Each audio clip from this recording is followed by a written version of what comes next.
Allie Wentworth's book cover because this is what we got at home, and we fought over it immediately. My husband John is joining us, everyone. Hi.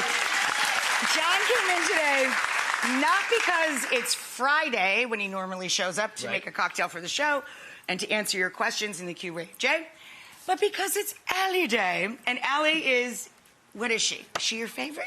She's my favorite. I told Rachel I have 3 rules on the show.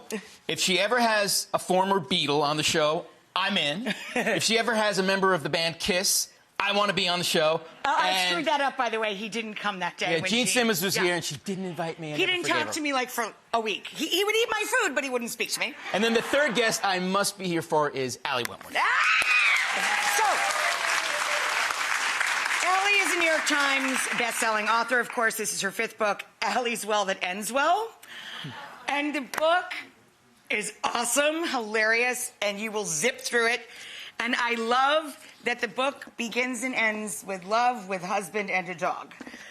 This is Coop, and this is Daisy. A little kind of wide, shall we say, Dobson?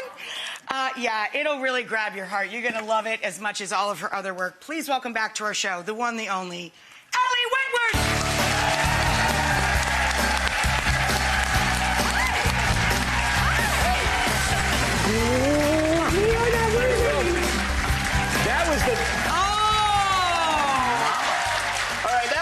Hug ever. Thank you. By the way, one of your producers was going to be holding this up for me during the whole thing. Yeah, me too.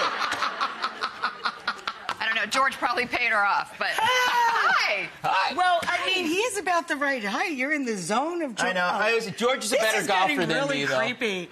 I know. Right? Who's uncomfortable? Oh, yeah. No, this is like a weird reality, like wife swap situation here. But no, you're the same type. You're my swarthy, dark, simian, Mediterranean type. So, you know. Everything she says. Ooh, wait, I'm blushing a little bit.